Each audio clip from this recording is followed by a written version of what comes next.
Hi all, welcome to my channel. I'm uploading a new video about talk on Bhagavad Gita by Kamsahan Dasji. This video is from my recent vlog, A Day with Hare Krishna Denmark, ISKCON. So this will be a small talk on Bhagavad Gita, which is a part of Mahabharata, struggle between two cousins resulting in Kurukshetra war. Please keep watching. Hare Krishna, Hare Hare, Hare Rama.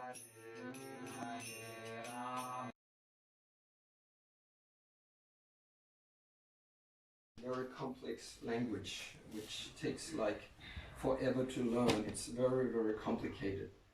And Bhagavad Gita is the most famous scripture coming from that. It's actually one chapter of a big epos, a big book called Mahabharata.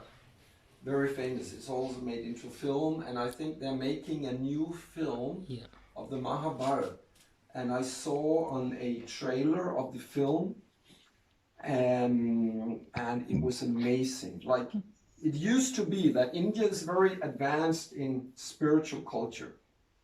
And some years back in time, they were not as advanced materially. So some of the films, when they made like different effects, it was like very ancient. It was not very like, if you see from the Hollywood standard, the Western standard, you're like, you know, he had a smile on your lip because it was very like quaint. It wasn't. But in that film, personally, I know that was in the past. And of course, Bollywood, the Indian film, which is the biggest film industry in the world, they are like gotten up to the material level of present day visual effects and everything. So we saw a clip from that, and it was amazing and really well done. Wow. And the Mahabharata is an amazing book. Yes.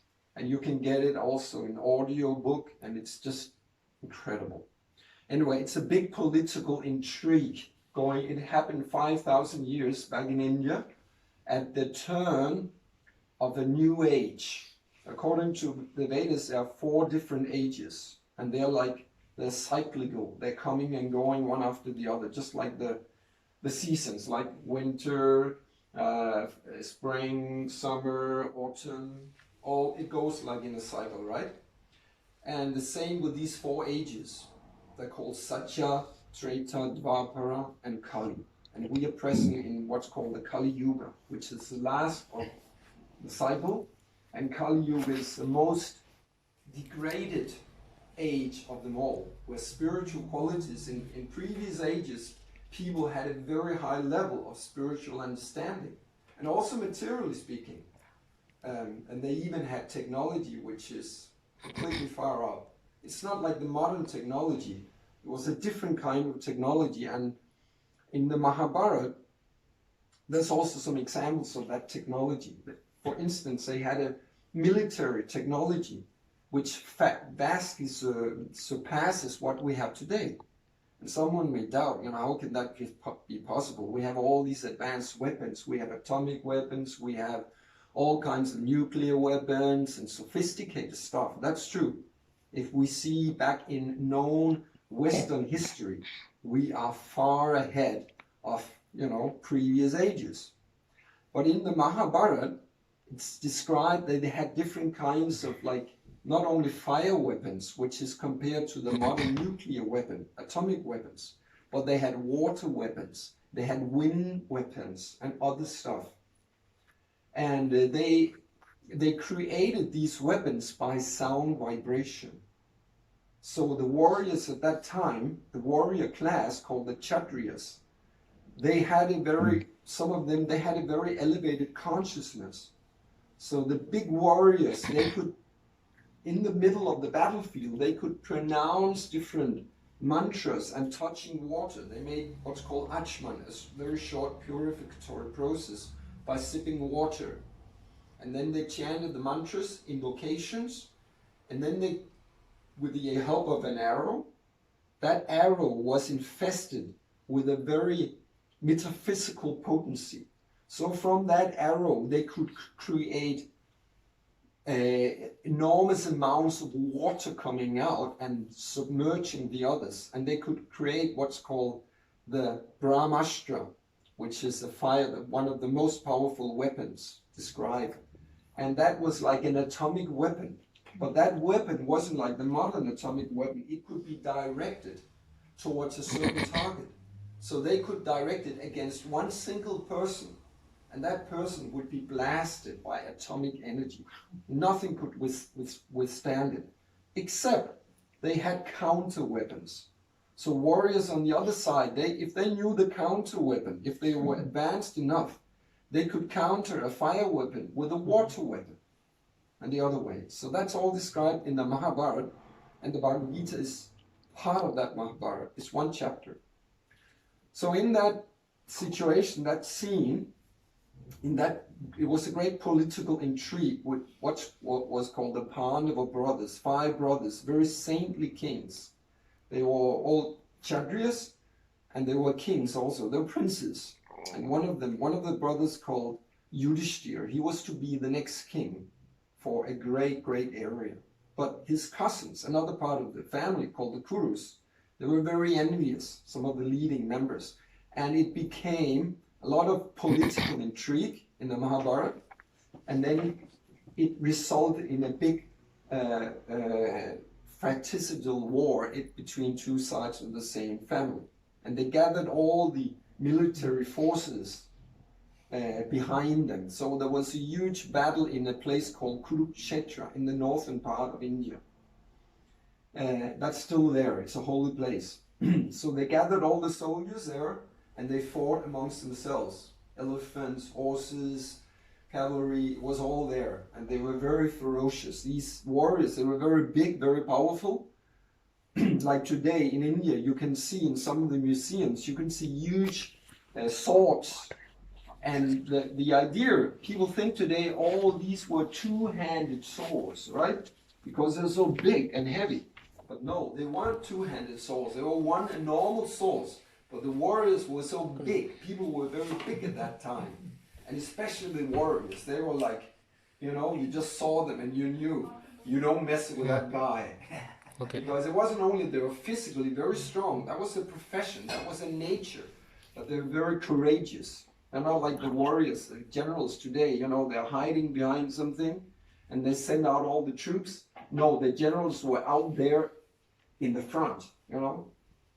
One of them called Bhishma, he was actually in age, he was quite old, but he was a general. He was so enormously powerful, even though he was a grandfather. He was so great that nobody could really conquer him. He was immensely powerful. So, anyway, so they had these weapons, and they had one hand. They had these huge, you know, swords, and Arjuna, and here on the front cover of the book you see Krishna in the Vedas described. He's a supreme personality of Godhead. The only book in the world with some authority where a person actually claims to be God in the Bhagavad-Gita, and Arjuna is behind him on the chariot. And Arjuna, he was a bowman, as you can see, an archer, and his skills in archery was like out of any film you can see in Hollywood. He could shoot the arrows, so it was like you couldn't see his arm moving back. It was going so fast, and he could shoot so many arrows. It was incredible. And he had actually Arjuna, because in those times, people had that high consciousness. Some of them were actually in touch with higher beings, higher planets, actually aliens, we would call them. Beings from the Svargaloka, the heavenly region. And some of the warriors, because of their piety, because they were very God conscious, they could contact these higher beings, and sometimes they got boons. So Arjuna, he got the boons from different demigods. Meaning, it was people from higher planets. There are some higher planets where people are demigods. They are godly. They're not God, but they're godly because they're very, very pious. It's higher planets. So on those higher planets, people can go there. We can go there if we're very pious. And they live for a vast period of time. And in the heavenly planets, they simply enjoy life on a level we can't imagine. It's material. It's not spiritual. It's material, but it's very refined. So they don't get old like we do. They don't get wrinkles. The liver doesn't stop functioning. They're very strong. And they're also warriors. Part of the men, they're warriors. But they're simply enjoying, basking. Their senses are more subtle than ours. They're not so gross physically. So they can enjoy life like anything. So it's all there. So anyway, some of these heavenly people, they came to earth. Because in previous times, people were much more pious. So some of these demigods, they came down to this earthly planet. And the very pious people could have contact with them. They came. Some of the kings had huge sacrifices, fire sacrifices. Like you may see even today on films from India, especially South India. You're from South India? Yes. Yeah. We are from Lord South Balaji, I thought you were from South India. Yes. So they still, you can see on YouTube. You can go and you can see some of these fire sacrifices. They chant the Vedic mantras. Om Tad Vishnu Paramang Padang Sada Pashyan Visurayaha. And then they chant all these mantras and they offer ghee into the fire. And they chant Om Vishnu Namaha Om Shivaya Namaha. They chant all these mantras and they have and they have all this ghee, and the Brahmins, the priests, they sit and chant. So anyway, they came down, the heavenly denizens came down to take part in some of these huge sacrifices and to associate with the very elevated souls, because especially Krishna came down as an avatar, means one who comes down. So he came down, the ultimate, the original form of Godhead, because God, he manifests in many different forms. I don't want to get into that now, but this was the original form of God, Krishna. The original candle of innumerable candles. You can set different forms of Godhead. And thus the demigods came down. And Arjuna, because he was a great devotee of God, of Krishna. He was not only very advanced, he was also the friend of God. He had a loving relationship as a friend. You can have different loving relationships with God. Either you can have a relationship as a servant in love, not like we see today. It's very, like, oh, Mr. Rothschild, you're my master, or whatever. And it's not like that out of fear. It's out of love, but you're aware of Krishna as God. But it's love. It's a love we can't imagine, but you really love your master, and he loves you. So that's the kind of mellow, the kind of relationship, and you can have a loving relationship with God as a friend. Like we all know good friendships in this world. We love our friend like anything. We would go through fire to be with him, whatever.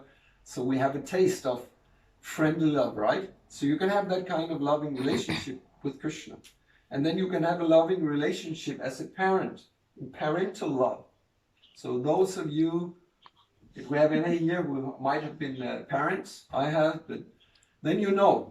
And we have Andres, yes, this beautiful daughter. You know the love you have for your child. It's very, like we know especially the mother, she would do anything for the child, especially the mother, right? The strongest love between a mother and her child. It's like, so that's the taste of that loving relationship. You can have that with God too. And then finally, you can have a loving relationship in conjugal love as a lover between man and wife, or lover, man and woman. That flavor of that relationship, you can even have that with God. You won't find that in Christianity. You won't find that in Islam. You won't find it in any of those religious systems, but it's there in the Vedic system. It's a very high platform, but you can have that. It's possible. So Krishna had a loving relationship, Arjuna, with Krishna as a friend. Very intimate. And some of the demigods, they came down and they gave Arjuna celestial weapons from the higher planets. So these weapons, they were metaphysical. They could transcend the laws of nature, what we know. But actually they're not. Within the laws of nature, you have a mystical aspect. We don't see it normally.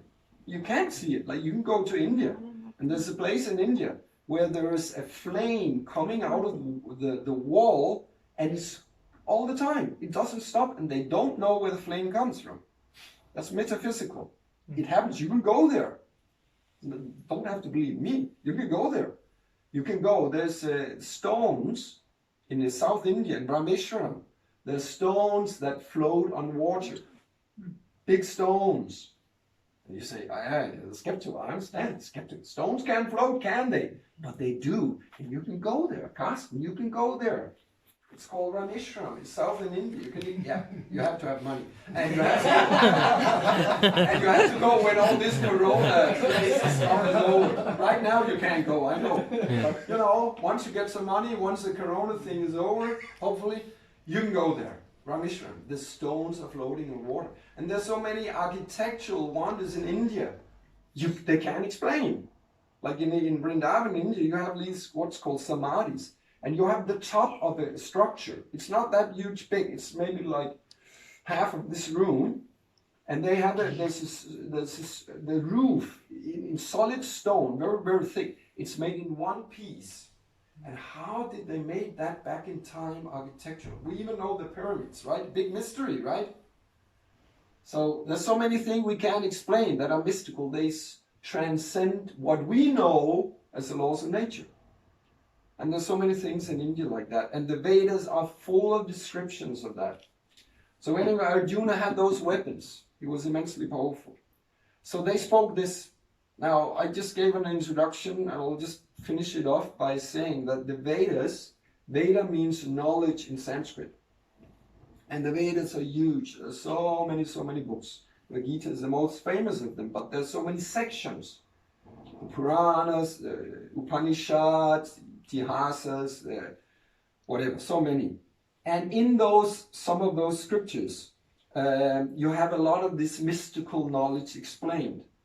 For instance, we know Mr. Adolf, living south of the border, back in the 40s, 30s, 40s, we all know him.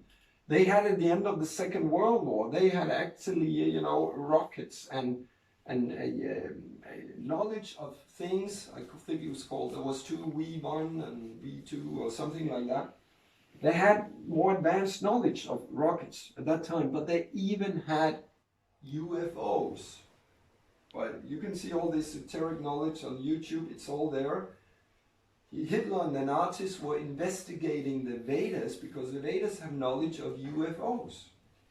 It's there. You can go in, it's all there. Very exciting for the mind. And so he was interested because he knew that the Vedas had a lot of amazing knowledge. It's there. Check it on YouTube. It's all there. The hidden Nazis plan and others. And what's going on in the Arctic circles. People say this American general Admiral Byrd, he said he was there back in time in Antarctica, and they said they were attacked. They had a fleet going there, and they were attacked by flying saucers and whatever. Anyway, all this knowledge is there in the Vedas. Material knowledge and spiritual knowledge. And the material knowledge that's there, it's very advanced. So, and believe me now, they know about all this knowledge, like even Tesla. You know Tesla, Nikola Tesla, amazing genius. He had a lot of knowledge. I'm not saying he got it from the Vedas, but he had knowledge that is, they know he had a lot of knowledge and they tried to suppress it because he knew about free energy and all that stuff. But there's people in this world that don't want free energy to be spread because that means they lose, all the money from the oil and from the, whatever. There's rascals in this world, they want to make a buck on everything and they want to control things. So they're not interested that all of us can have clean, free energy because then they can't be in control, then they can't earn a lot of money. And big pharma, I'm not kidding. Big pharma, they get a lot of money on all kinds of drugs we have to take, so they're not interested in the natural stuff. Like with the whole COVID thing, instead of speaking about how we can increase our immunity system by taking herbs and living good, no, it's all we have to get ready for the vaccine. Okay, right? Because it's huge money. Okay, it's huge money. Anyway, we're not getting into all the rascals of the world. In the Vedas, they also explain all the asuras. And in modern terms, we call them psychopaths, right? They look like us, but they're psychopaths. They're completely cold. They can feign They're called, they're in the Vedas, and they describe in the 16th chapter here, divine and demoniac qualities. So Asura is another word for Asura is a demon. So they look like us, but they have a completely different nature. That's in the 16th chapter. Very exciting. If you want to know, understand George Soros and Rothschilds, why they're acting like that, read chapter 16. It's there. 16 chapter? Chapter 16 in this book. Divine and demoniac qualities. It's 18th chapter. Chapter 16 is about this. And it's for all times. The same qualities.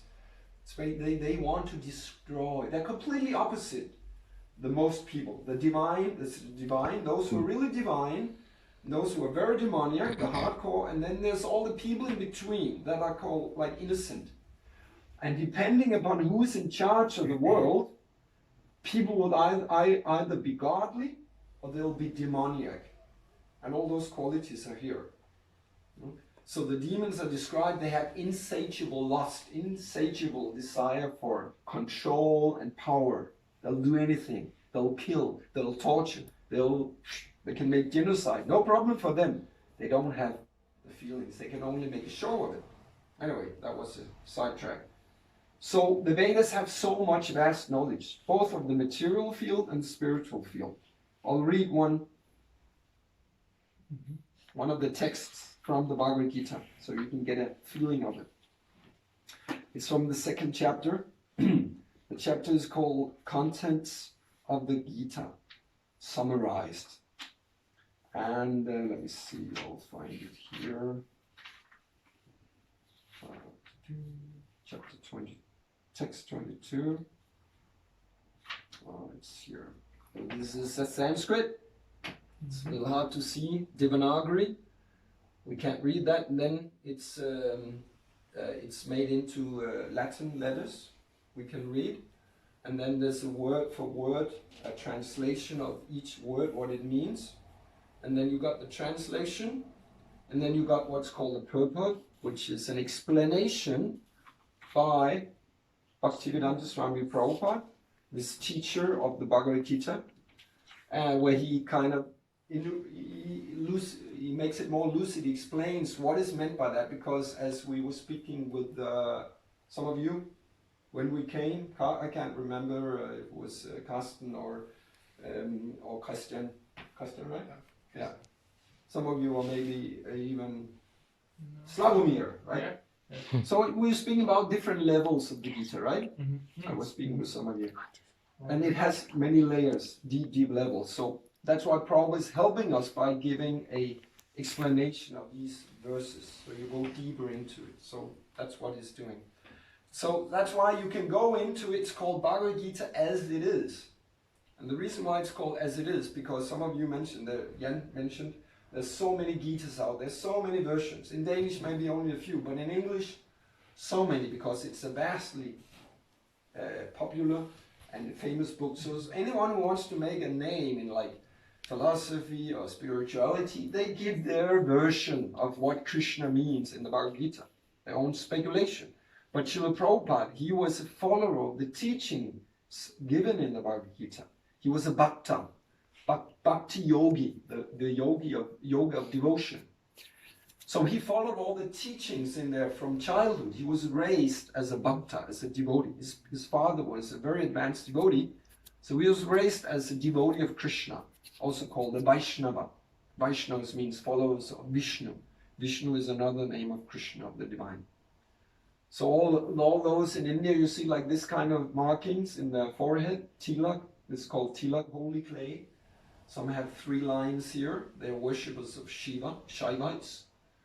And the Vaishnavas with the vertical tilak, they are Vaishnavas, worshippers of Vishnu or Krishna. And then you got different branches, but some you see in South India, very thick, amazing tilak they got. Like you can see pictures on the internet. They got all these far out, sadhus, holy men with all the tilak, and they look. So anyway, where did I come from? I've lost my line now. So anyway, yeah, Bhagavad Gita as it is. So Srila Prabhupada, he followed the teachings without any speculation. You know, he followed as it is.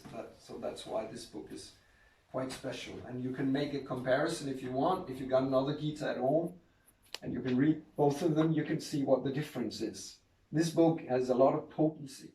I mentioned early before you came, Andres, you know, the reaction I had when I read this book back in time, and it was amazing. It's really potent, and you just, if you have an open mind, just have you don't have to, you know, accept anything. You have to be doubtful. Doubt is it's a sign of intelligence. You know, you shouldn't just accept things because, oh, this guy, he looks like spiritual, he looks whatever. Yes, it must be true. No, you have to doubt. You have to put questions. Right? You don't accept things on face value. You know, okay, this guy looks like Guru, he has a long beard and a big fat belly, and he says, you know, this is external. You can be cheated. There's so many cheaters in this world, right? I could be a cheater. You have to find out by your intelligence. You know, you can get an impression of someone, but even someone can be very charismatic. And he can be good at speaking and saying God. So you can't know until you give him some time, some patience, and understand it. Listen. Mainly you have to listen, because the external things are, you can have whatever clothes and, a big bushy beard and have this starry look in your eye, and you can have the sound. Oh yes, you have to be, and people are amazed by the word. Oh yeah, he sounds so,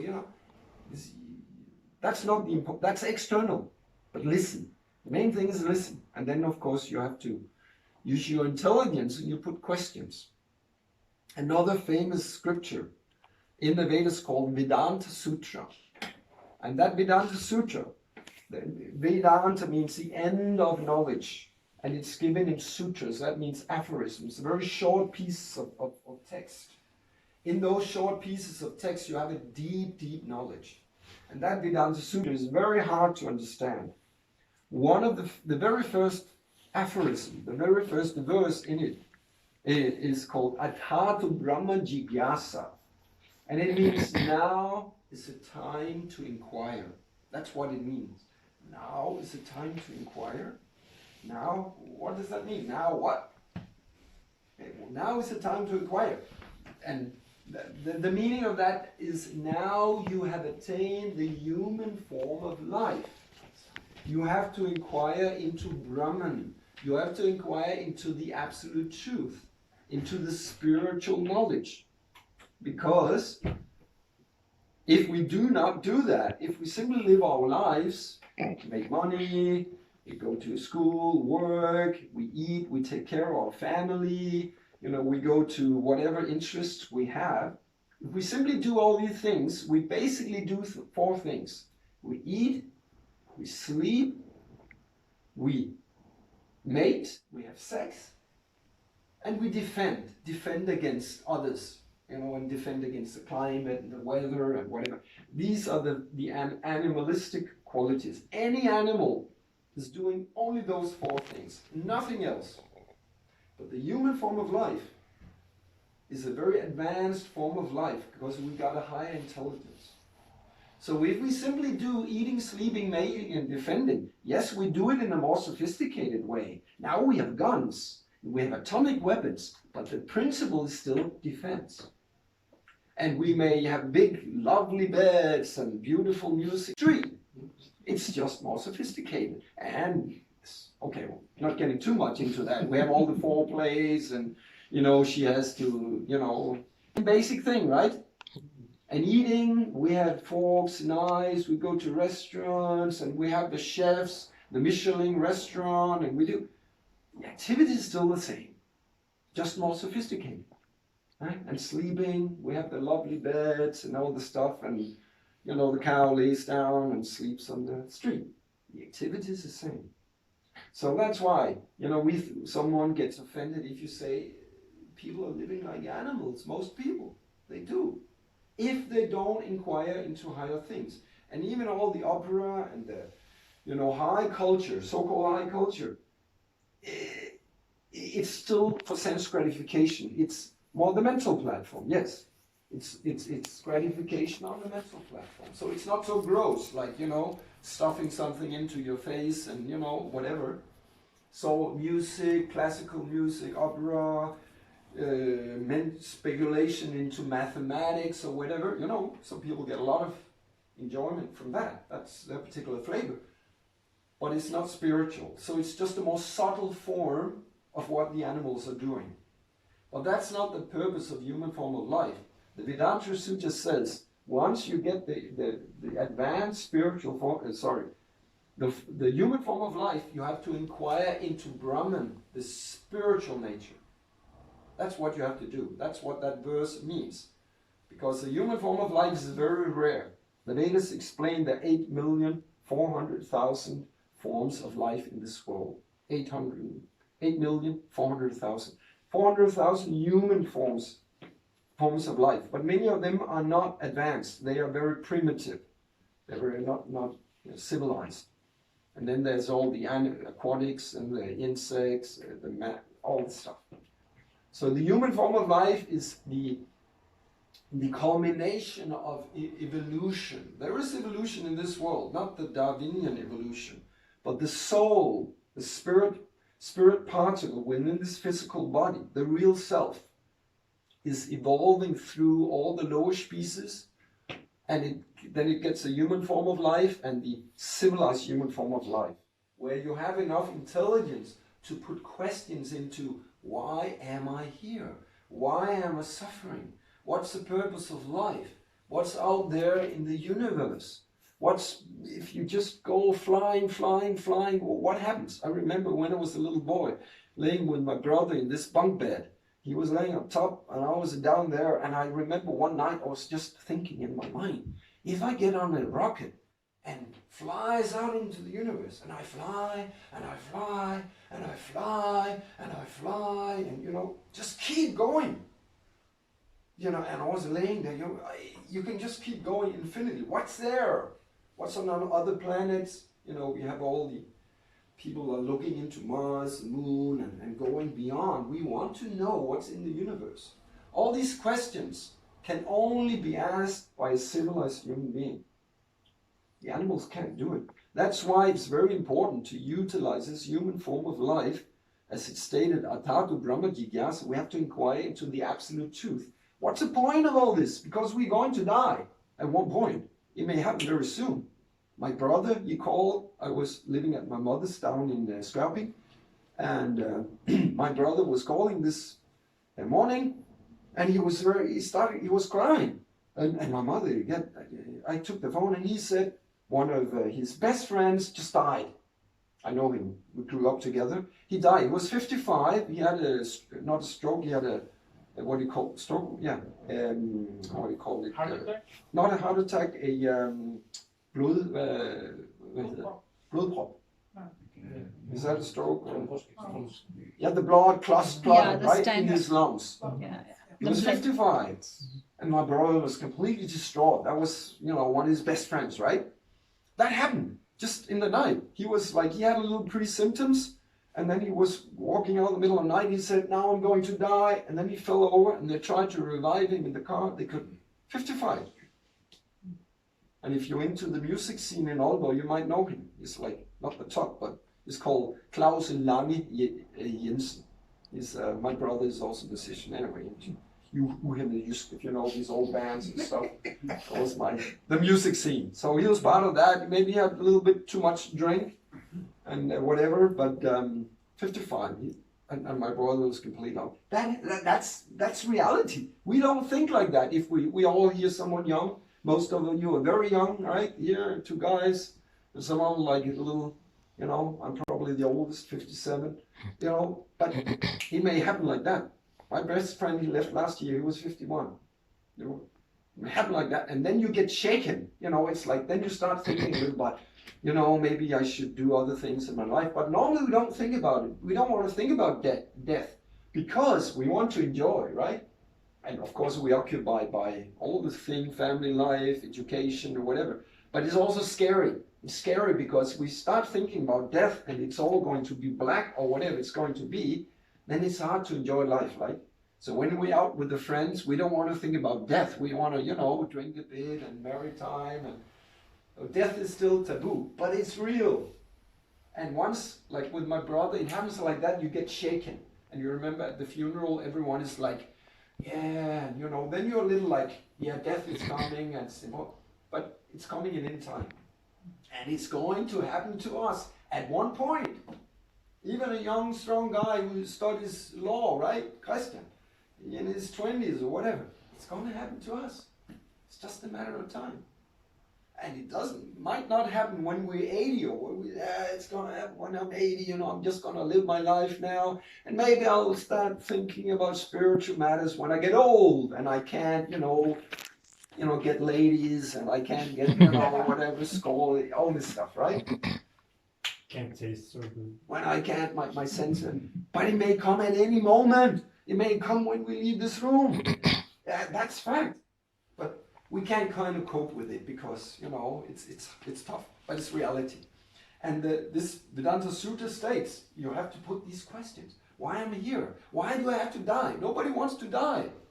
We want to enjoy. We want to live life, healthy, strong bodies, and have good friends, and have love, like we have one wonderful wife, you know, we live life together, and she's the one. Vi kommer tilbage som med noget andet. Eller hvad?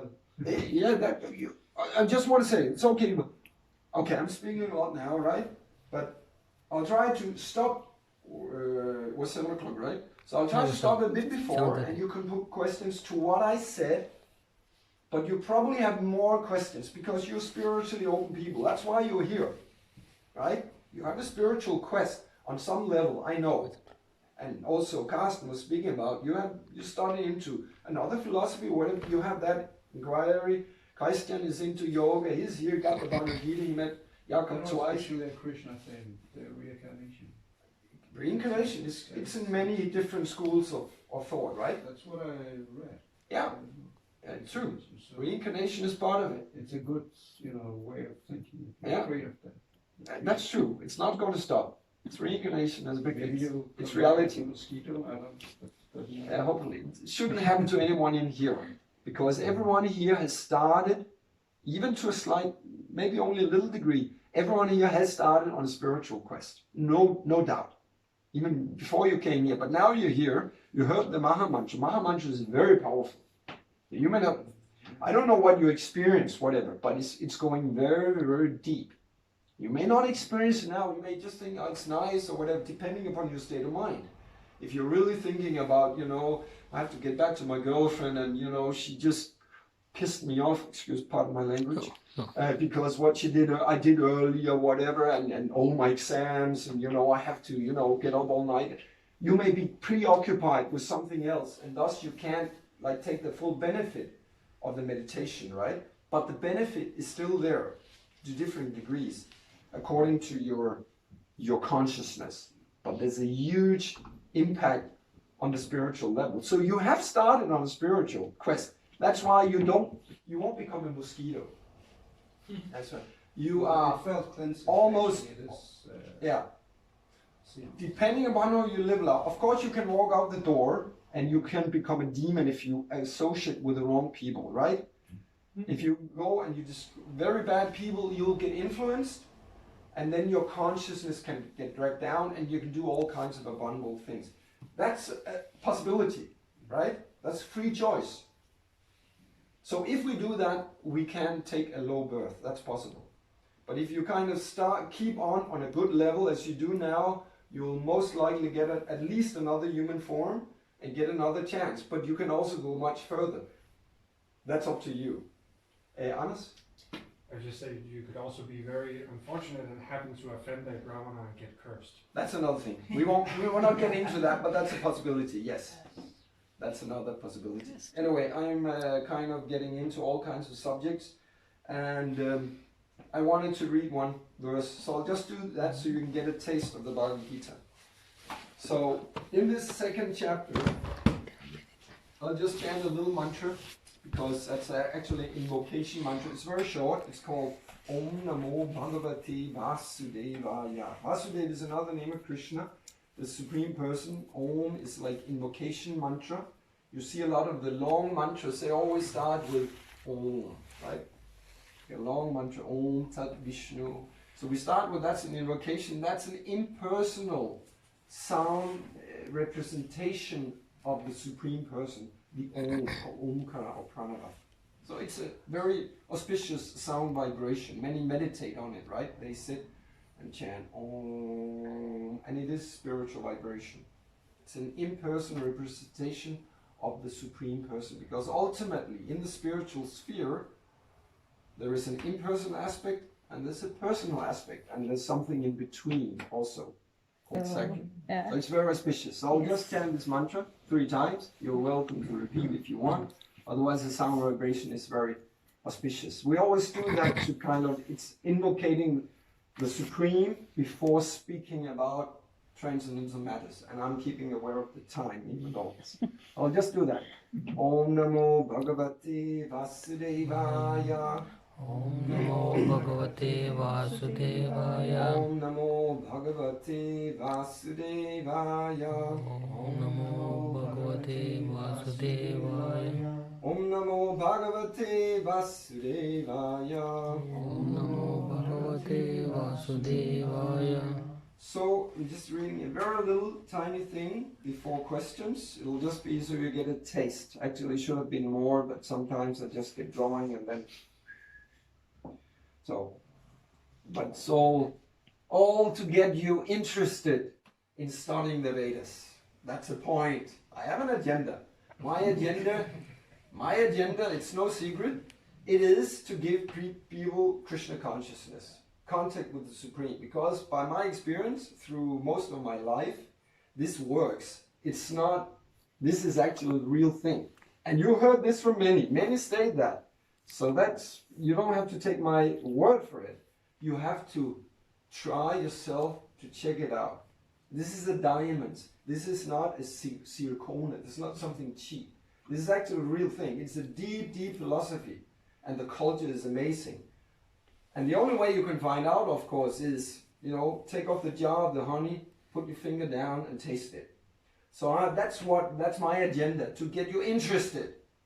And then at home, in your home, you can study. We don't take your phone number, we don't come knocking on your door and put your feet in and, hey, Carsten! No. We can send something to you, and if you find it worthwhile, you can get more. So we are here for you for that, especially Jai Ram, Jakob is here. So if you want more, we will have more programs like that in different parts. We may even do it in Skalborg, and for 2 months we may get a place, Jakob and myself.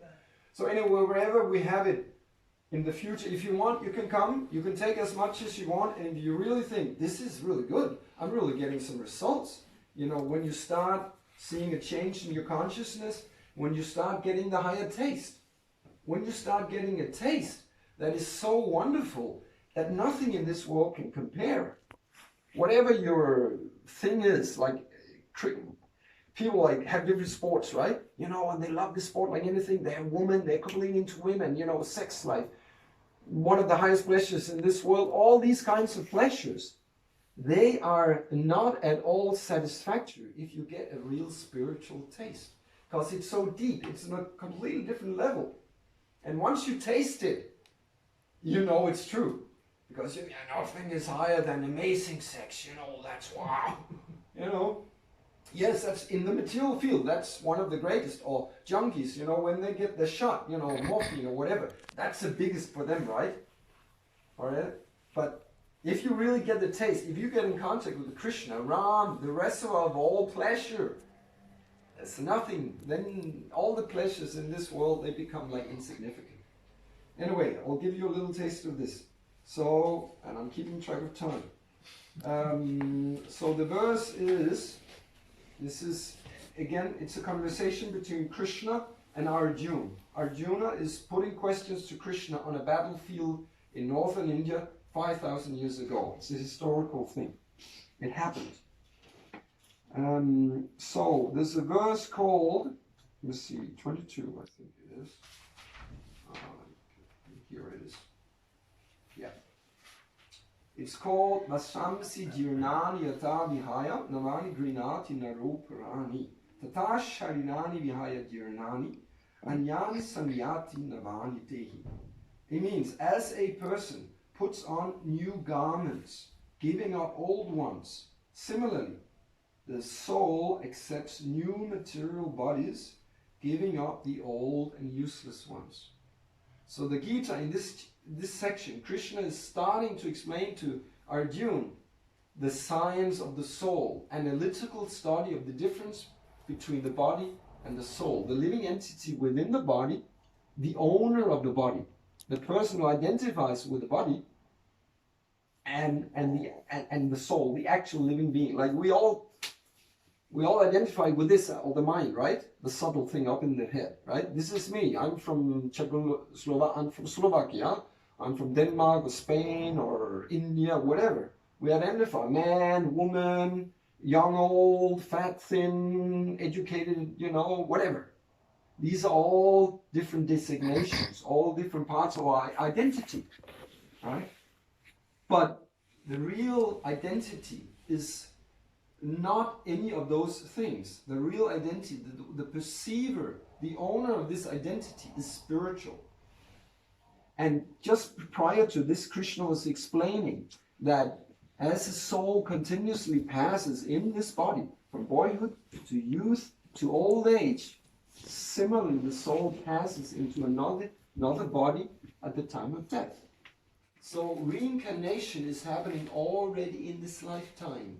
Like if you go back, you're not so old now, but let's say an old person goes back to the family album, he takes out the photo of him as a little cute baby, then a young guy running around, 7 years old, and then a young man, and later. He can look at all these different stages in his life, and all these different bodies are different, because even science says every 7 years we have reincarnated, because the cells are getting changed. Old cells are dying out, new cells are coming. So we look in the album, right? Slowly, when you look in the album of you as a cute little baby, that was me when I was a cute little baby, right? But when we look at that picture of a baby and look at you today, young man, right? Full of energy.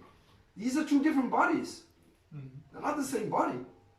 Or if back in the future, when you look at you as an old guy, maybe big fat belly and everything, this is me as a young, vital young man, but now I'm an old, using. These are different bodies, but we know it's the same person, right? So there's something in the body which is the same, which goes through all the bodies. That's the self. That's the Atma, the soul. So Krishna explains, just as the soul passes through all these different stages in life, at the time of death, it goes into another body. Because the physical body is like a machine.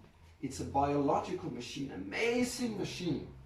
If you really go into what the body is, it's amazing. And when the machine wears down, like any car, at one point it doesn't run anymore because it's worn out. The same with the body. And at one point we can't live it any longer because the organs start, not working, and then the soul has to take a new body, according to karma, according to how we lived our life. And then Krishna explains, if you're a sober person or a self-realized person, you can get higher. Then you don't have to go back into the cycle of, if you're spiritually perfect, you don't have to take on a new material body. The point is to stop the cycle of birth and death, the samsara chakra. When do you get perfect? When you're completely spiritual, perfect. When you're completely God conscious. Then you don't have to, when you're in love with God, when you have no desires for enjoying this material world, then you don't have to take birth again. Neither on this earthly planet, on lower planets, or on higher planets. I was speaking about... None of us will ever be perfect. Yes. No, we can become perfect. Because we have free will. All of this. Yes. The makeup, everything. Yes. It's a gradual process. It doesn't happen like this. It's a gradual process. You purify your consciousness, you purify your heart, and gradually as your consciousness change, you start losing the taste for this world. Like we live, the devotees live. Let's strict devotees, we don't eat meat, we're purely vegetarian. We don't drink any alcohol. No, we're not saying everyone has to do that immediately, but if you want this person, we control the senses. Yoga means controlling the mind, controlling the senses. So we can marry, we can have a family life. So there's also sex within marriage. You know, it's kind of limited. It's not, you don't go from one to the other. But otherwise, like if you're Saffron, you live in celibacy, completely monk. You can also, Jakob is also a celibate monk, despite the color, but we won't get into that right now. But you control the senses. So who can control sex, the urge? It's very hard, right? It's possible. It is possible. But you have to have a high taste. So you purify your consciousness, then you get another taste. It's like a little kid. When we're small kids, we want candy, right? That's a thing, candy. And when we get our age, we're not interested very much in that, right? We want another thing. We want beautiful women. We want, you know, higher, whatever. We're not interested in what we were interested in at 7 years old, right? We have a higher taste. Maybe opera, whatever, you know. You can say, I go from heavy metal, akataka, you know, highway to hell. And maybe, and then at one point we're into opera and whatever they're called, right? And materially speaking, you know, relative, it's a high taste, right? People in this world, they'll say it's a higher form of culture, right? So you can get a higher taste. And once you get the higher taste, you'll start losing the taste for this material world. But it's a gradual process. It doesn't happen like that. It's hard to imagine. How can you, you know, transcend sex? How can you kind of not be interested in it? I'm not saying it's easy, but it's possible. And the yogis, so many Indians and yogis, some of them have been Naishtika brahmachari. They've been celibate all their life. They're not that many, but they are there. So it's possible. Sorry, I didn't get into the purpose. It's just a little taste from the Bhagavad-Gita. Srila Prabhupada is explaining in the purpose, much going into depth with this. This was just to give you a taste, right, of this thing. It's a very deep knowledge. And my request to you is, you don't have to just believe me, you know. You don't have to take anything on face value. You have to be critical. That's why in a little while after we eat and we have more, I know there's not very much time now for questions. I just have one or two when I'm finished. But once, like, we sit and eat and whatever, you can ask on anything. And there's no topic you can ask about. There's no taboos. You won't get any replies where I say a question, gives whatever good question. On this question, you just have to believe. You just have to accept Bhagavad-Gita. Don't put questions, right? We have heard that before, haven't we?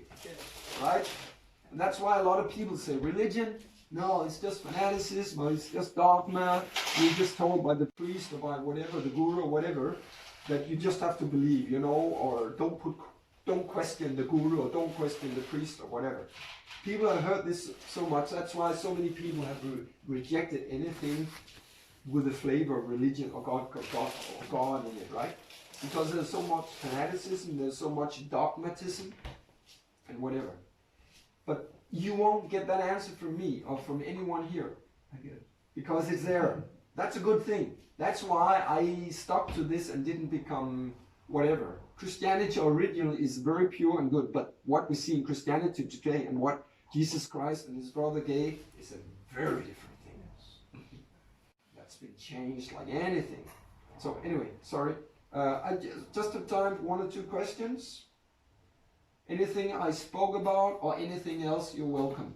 And then we'll do afterward. Yeah, someone here. A question. You have talked about the people in the world, they do like these material things, like having a cook, Michelin star, Yeah. or musicians and things like that. And how do you know these acts are not spiritual? Spiritual. To be spiritual, it has to be connected with the spiritual existence. And these things, materially means you do things for yourself. Whether gross or more subtle, is for your own pleasure, selfish pleasure. Even if you would do something for your son or your daughter to please them, this is called extended selfishness, because it's my family.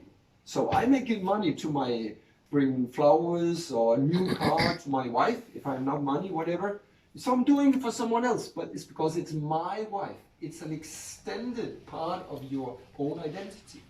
Even altruism, like I'll do something for my country. I'll help the homeless. You know, I'll always buy Hjælp Forbi or whatever because I want to have. It's a, yes, you do something to help that person. And there's some good things in it, some piety. But it's an extended form. You do it because either it's a Dane or it's because even they're not your nationality, but they're part of humankind. So it's a kind of extended selfishness. You get a good feeling by doing it, right? It feels good to help others. So it's pious, it's good, but it's still a material thing. If you want to help them spiritually, then it's a spiritual activity. You can do spiritual altruism. You can give them sanctified food. If you give a person, a homeless, whatever, food, it's material. You get some pious credit for helping them. Not good to give them meat because that really impels you an karmic reaction. But you give them some vegetables, bread, whatever. But if you give them food that has been offered to God first, they get spiritual benefit and you get spiritual benefit by doing it. Because it's connected with the spiritual existence, it gets spiritual. So it has to be connected with spiritual existence. And whatever opera, whatever thing, it's not spiritual. If you do something and it actually pleases Krishna, connected to Krishna, the Supreme, then it's spiritual. It has to, that connection has to be there.